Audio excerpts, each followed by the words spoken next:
Hello and welcome my dear students on my YouTube channel Azam की केमिस्ट्री। तो प्यारे बच्चों, आज के इस इंपॉर्टेंट शॉर्ट लेक्चर में हम बात करेंगे जेई एडवांस की एक प्रॉब्लम है ऑर्गेनिक केमिस्ट्री की। और ये बेटा क्वेश्चन जो आया हुआ है 2025 के अंदर आया हुआ है और बायोमोलिक्यूल्स का ये टॉपिक है। तो क्वेश्चन को देखते हैं, उसके बाद समझने की कोशिश करेंगे भाई क्वेश्चन में क्या पूछा गया है और उसका आंसर कैसे लाना है। थोड़ा सा क्वेश्चन एडवांस लेवल का है, सिंपल क्वेश्चन नहीं है एज सच।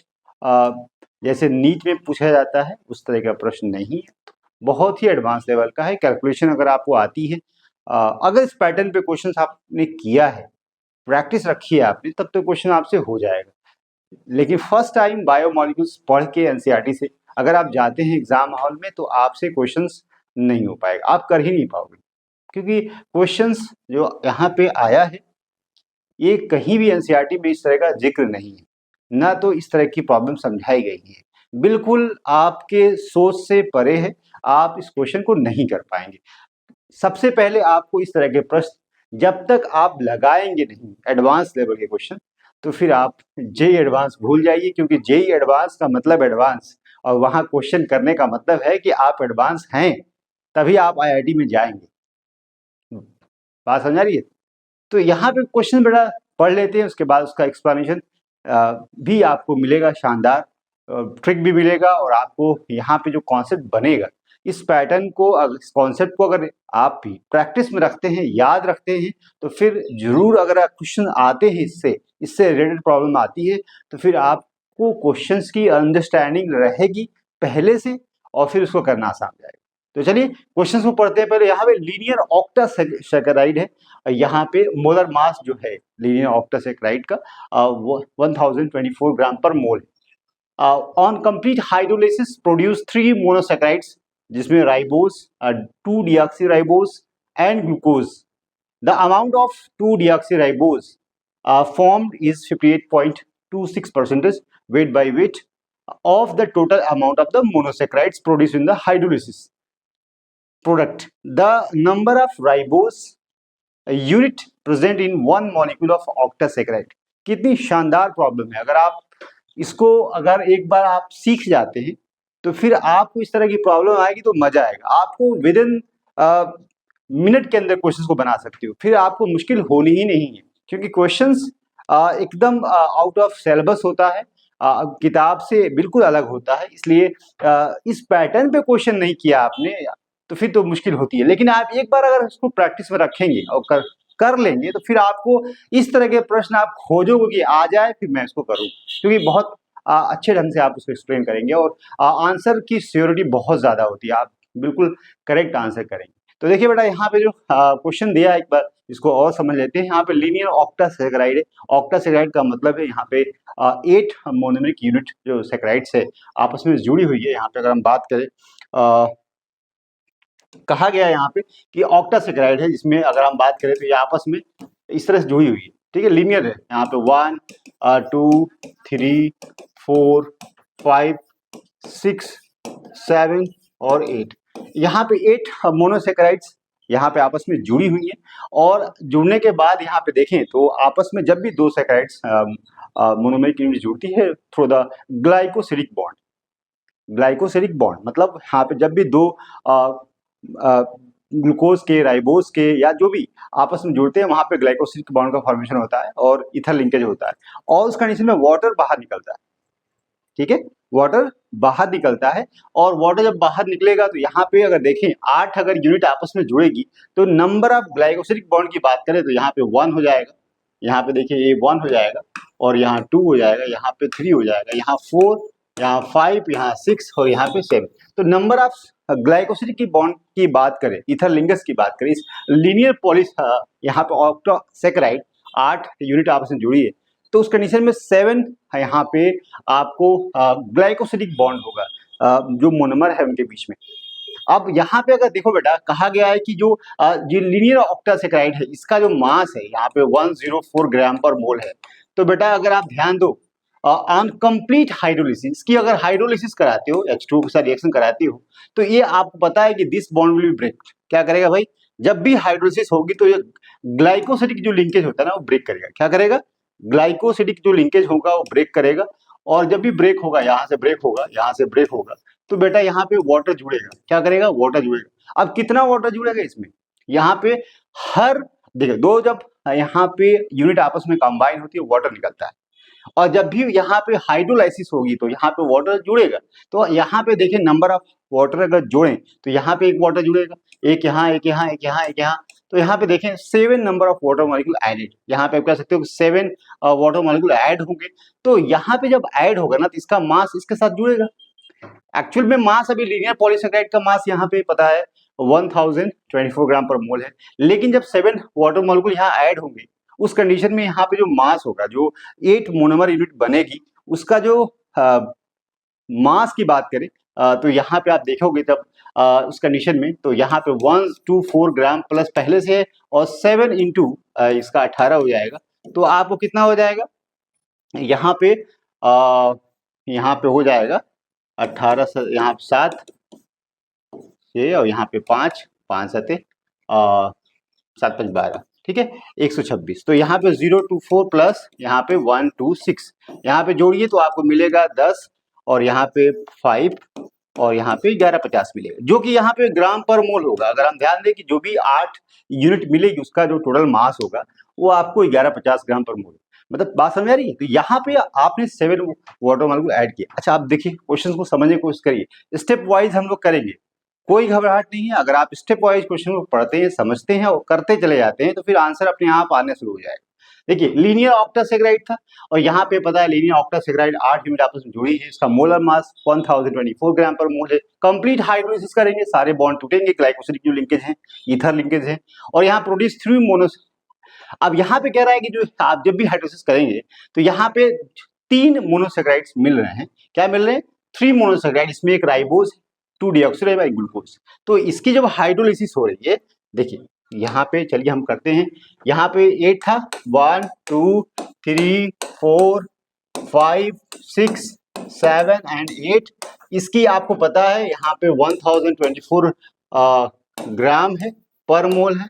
इसकी हाइड्रोलाइसिस कर रहे हैं आप, वाटर से रिएक्शन करा रहे हैं, 7 मोल ऑफ वाटर ऐड होगा यहाँ पे, और यहाँ पे आपको 8 जो है आपको, तो आप X मिल रहा है, Y मिल रहा है और Z मिल रहा है, जिसमें इसको बोला गया राइबोज है, ये आपको डीऑक्सीराइबोज है,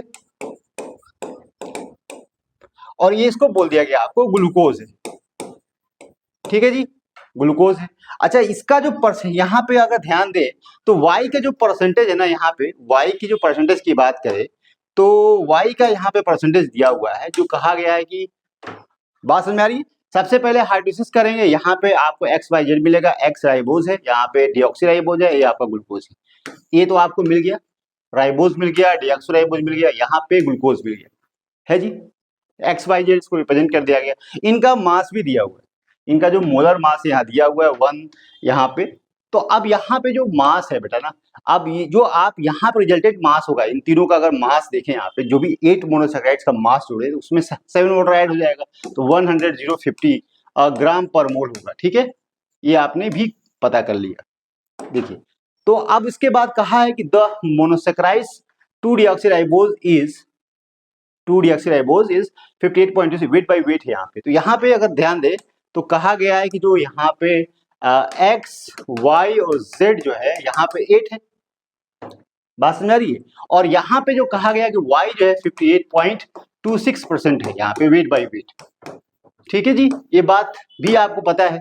अब यहाँ पे आपको बताना है, पूछा है क्वेश्चन में कि आपको यहाँ पे आंसर करना है the total amount of monosaccharides produce in the hydrolysed products. आपको पता है 8 है, और यहाँ पे the number of ribose unit के बारे में पूछा गया है प्रेजेंट इन 1 मॉलिक्यूल ऑफ ऑक्टासेकेराइड। तो राइबोज का नंबर कितना होगा? बात समझ आ रही? राइबोज का नंबर पूछा है। तो आप देखिए डीऑक्सीराइबोज का जो परसेंटेज दिया है 58.26 दिया हुआ है। तो देखिए अब आपने सब कुछ कर लिया है, अब यहाँ पे पता है तो इसका जो मास है, जो X का है, अगर राइबोज की बात करें तो यहाँ पे राइबोज का जो मोलर मास दिया हुआ है 150 है, और डीऑक्सीराइबो 134 और 180 दिया हुआ है। ठीक है जी, तो यहाँ पे लिख सकते हैं यहाँ पे 1, अगर हम बात करें तो 134 ग्राम यहाँ पे हम कह सकते हैं कि आपका Y है, अपॉन यहाँ पे लिख सकते हैं हम लोग कितना, 1 X 134 सॉरी कितना है 150। देखिए यहाँ पे कितना x कितना है 150 है 150 है, ठीक है। तो यहाँ पे x है और यहाँ पे y जो है आपको 134 y है, और z की बात करें तो 180 आपका z है, और ये इंटू 100, और यहाँ पे कहा गया है 58.28 जो कि प्रेजेंट 6% है। तो अब यहाँ पे आपको पता है कि ये तो जो टोटल जो मास है उसमें से यहाँ पे इतना वेट बाई वेट प्रेजेंट है, कौन वाई प्रेजेंट है, मतलब कि यहाँ पे तो ये तो बात सही है। अब देखिए यहाँ पे इसको अगर आपको निकालना है राइबोज यूनिट, तो यहाँ पे हम क्या करेंगे कि जो आपका जो x है y निकाल लेते हैं पहले। अगर आप y निकालते हैं तो y का कितना y निकालिए, तो y कैसे निकलेगा, यहाँ पे y अपॉन यहाँ पे हम कर सकते हैं टोटल जो मास है कितना है 1150 है, ठीक है जी। और यहाँ पे हम लिख सकते हैं 58 जो पॉइंट यहाँ पे 58.6 हो जाएगा, ठीक है।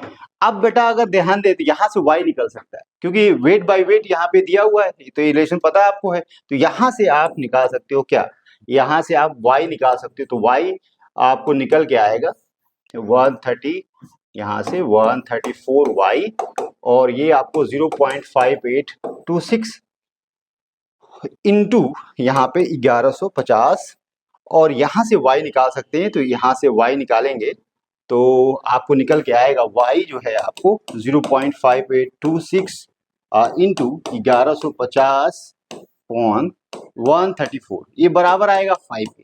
कितना आएगा ये y बराबर 5 आएगा। तो इसका मतलब है कि 5 जो आपको क्या आया, ये आपको डीऑक्सीराइबोज आया। क्या आया, ये डीऑक्सीराइबोज क्या है, डीऑक्सीराइबोज यूनिट, ठीक है। ये डीऑक्सीराइबोज यूनिट 5 आया। हमने कैसे निकाला इसको, जो परसेंटेज दिया है वेट बाय वेट यहाँ पे डीऑक्सीराइबोज का, उससे निकालिए, क्योंकि जो जो 8 जो मोनोमेरिक यूनिट निकल रही है उसमें से वेट उसका टोटल देखें, उसमें से y का वेट दिया वहां से निकाल लिए। अब यहाँ से निकाल लिए बेटा, डीऑक्सीराइबोज 5 है, तो आप यहाँ से एक बात और लिखो कि x plus Y plus Z बराबर पता है कितना है, 8 है। अब यहाँ से आपने क्या निकाल लिया, y निकाल लिया, तो x और y 5 है, और यहाँ पे आपने z बराबर 8। अच्छा, यहाँ पे एक बात और है कि इसको यूज कर सकते हैं हम लोग। इसका मतलब क्या है, इसका मतलब है कि अगर ये 5 है तो x प्लस जेड जो होगा कितना होगा, x प्लस जेड कितना होगा 3, x प्लस जेड कितना होगा यहाँ पे 3 हो जाएगा। क्योंकि जब ये पूरा आपको पता है कि जोड़ने पे 8 आएगा, तो यहाँ 5 आपको निकल गया, इसका मतलब इसकी वैल्यू कितनी होगी, x प्लस जेड की 3 होगी। तो यहाँ पे अगर देखें तो 150 x प्लस 134 इंटू 5 y, ठीक है, और प्लस z की बात करें 180, z बराबर यहाँ पे 1050 आएगा, ठीक है। यहाँ से क्या कर सकते हैं हम लोग, यहाँ से आप मल्टीप्लाई करिए, तो 150 x प्लस यहाँ पे 5 चौको 20, और यहाँ पे हो जाएगा 2, 5 15 2 17, और यहाँ पे 5, ठीक है, 5 चौको 20, 2 हो जाएगा, 5 15 2 17, और 5 1 6, 670 हो जाएगा, और यहाँ पे 180 z, और यहाँ पे 1150। अच्छा, यहाँ से अगर देखें तो आप इसको उधर ले जाइए, तो 150 x प्लस 180 z बराबर यहाँ पे 1150 माइनस 670, तो यहाँ पे कितना आ जाएगा 1150 ना, 1150 माइनस 670, तो बराबर आएगा 0, और यहाँ पे 450 हो जाएगा। ये तो होगा 15 में से यहाँ पे 1150 में से निकालो भाई 670, 0 15 में से 8, और यहाँ 480 हो जाएगा। कितना हो जाएगा 480। तो ये आपको मिला बेटा ना, कितना मिला 480, और यहाँ पे 15x, और यहाँ पे 180z। इसको डिवाइड कर दो ना, ऐसा ऐसा नंबर से डिवाइड करो कि आपको क्या मिले, सिंपलीफाई हो जाए, 30 से भाग कर दो इसको, 30 से कर दो भाग, तो ये इससे कटा, ये इससे कटा, और ये इससे कटा, 3 5 15, और 3 6 18, और 3 में 3, और 3 6 18, 16 हो जाएगा। तो यहाँ पे इसको लिख सकते हैं क्या, 5x प्लस यहाँ पे 6z बराबर 16 है जी। और एक बात आपको पता है, यहाँ पे देखिए अभी आपने लिखी थी कि x जो है x प्लस जेड बराबर 3, और आप देखिए आपको क्या पता करना है, z की वैल्यू अगर लिखें यहाँ पे तो आप आराम से x को कॉमन कर सकते हैं। तो यहाँ पे x बराबर आप लिख सकते हैं z बराबर x माइनस 3 हो जाएगा, 3 माइनस एक्स, ठीक है। तो 5 यहाँ पे देखें 5x प्लस और 6 और z बराबर आप लिख सकते हैं, z बराबर है 3 यहाँ पे माइनस एक्स, सॉरी यहाँ पे लिख सकते हैं 3 माइनस एक्स। तो यहाँ पे लिखिए 3 माइनस एक्स बराबर 16, और यहाँ पे 5x प्लस 18 और यहाँ पे 6x बराबर 16। तो बेटा ये इससे कैंसिल होगा, माइनस एक्स प्लस 18 और बराबर 16। अरे भाई x बराबर 2, यही तो आपको निकालना था। क्या निकालना था? यही निकालना था, x बराबर 2। इसका मतलब जो राइबोज यूनिट है 5 यूनिट तो या डिऑक्सीराइबोज हो जाएगा, क्योंकि उसका वेट परसेंटेज दिया है, वेट बाई वेट उसका टोटल मास से आप कर दीजिए तो आपको निकल के आ जाएगा। यहाँ पे x प्लस वाई जेड की वैल्यू पता है, तो बेटा ये answer is very simple, calculation is very simple. But आपको अगर यहाँ पे चीजों की बार बार मैं कह रहा हूँ अंडरस्टैंडिंग नहीं है, कोशिश करने इस तरह की प्रॉब्लम अगर आपने हैंडल नहीं किया है तो फिर आप इस रास्ते से नहीं गुजरे हैं जिस रास्ते से आपको गुजरना है, क्योंकि प्रैक्टिस जो है आपको एग्जाम में कामयाबी दिलाएगी, ना कि आप बहुत ज़्यादा बायोमॉलिक्यूल्स को पढ़ लिए हैं बट आपको क्वेश्चंस वहाँ से नहीं हो पाएगा। तो इस तरह की कैलकुलेशंस आपको करनी पड़ेगी जब प्रॉब्लम जे एडवांस में आती है इस तरह की। तो आई होप आपको ये प्रॉब्लम समझ में आई है, और एक बार इसको हम समराइज भी कर देते हैं, यहाँ से देख लीजिए ध्यान से। यहाँ पे क्वेश्चन में यही था कि लीनियर ऑक्टासेकेराइड था, और यहाँ पे उसका जो मास है 1024 ग्राम पर मोल है, और उसकी कंप्लीट हाइड्रोलिसिस हो रही है, 3 मोनोसैकेराइड्स बन रही है, राइबोज, डीऑक्सीराइबोज एंड ग्लूकोज। यहाँ पे पूछा है कि जो वेट बाई वेट परसेंटेज है, यहाँ पे 2 डीऑक्सीराइबोज का दिया हुआ है। तो जो आफ्टर हाइड्रोलिसिस यहाँ पे जो परसेंटेज है 58.26%, तो यहाँ से बेटा निकाल सकते हो उसका मास कि भाई y कितना प्रेजेंट है, मतलब उसके हिसाब से आप y का नंबर 5 निकाल सकते हैं, अभी जो मैंने प्रोसेस बताया है। तो it is very simple. I hope आपको ये प्रॉब्लम समझ में आई हो। Thank you very much for looking my video. Also request and recommend to you, please subscribe my channel Azam की केमिस्ट्री। Thank you.